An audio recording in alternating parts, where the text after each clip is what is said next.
Thought I was done? Well, I'm not done. No. The spoiling of myself continued. I went on an online shopping spree. Now, I decided to go to another site that I really enjoy for board games. They're called Gamers Guild Arizona, and I like their website. I wish it would. I wish there was an option to click in stock only when you're scrolling through, because it's just annoying when you're looking at stuff and you see a lot of stuff that's not in stock currently with their filters. But they are a good store. They ship stuff very fast. Living in Nevada, they're in Arizona, so it's one state away. I get my stuff super quick. And this is the second time I've ordered from them. So, got myself an expansion or module for Final Girl. This one's called Hell to Pay. Based off of the Hellraiser movies. The villain is called Razorface instead of Pinhead.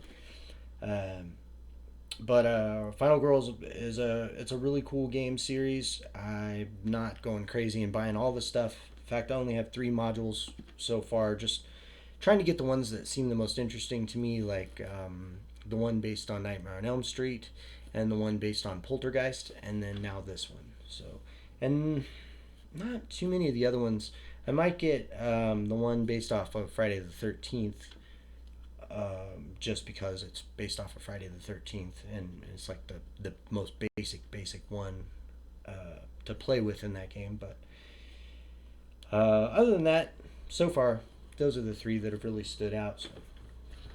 Another classic, a Dice Tower Essential, is Aquatica, which I've played a couple of times before. A great underwater themed fantasy game.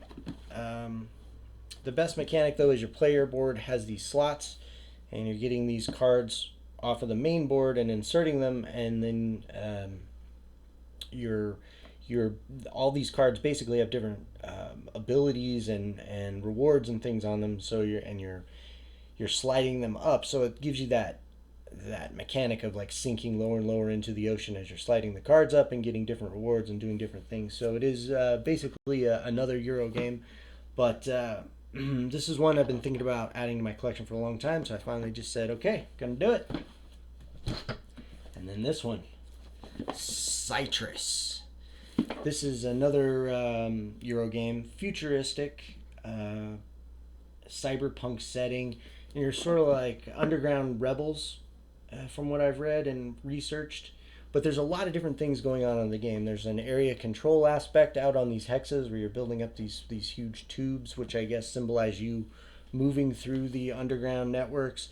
But then worker placement as well on all these different spaces, and you have your own little crew that you're managing. And then there's this 3D tower board that you assemble, and I guess your goal is to move up as high as you can in this city. So this is one I've definitely been looking forward to for a long time. It finally came out, and can't wait to get that one to the table.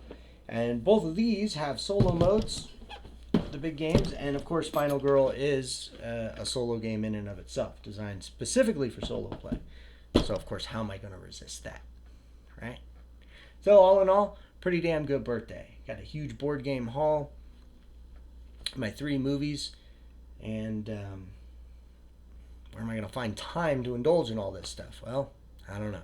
But every week on my days off, I just dig in until finally I get through all of it. And the best thing about the board games is I can keep going back to them over and over again. And the same thing with the movies, which all also have special features that I need to dig into. I love that stuff. So, when people say, oh, I wouldn't know what to do with myself if I didn't have a job. Me? I find things to do. Trust me. I'm also a writer. Did you know that? Yeah. Click the link or follow the link in the description and check out my work, because that's also something I do with my free time. Very busy man.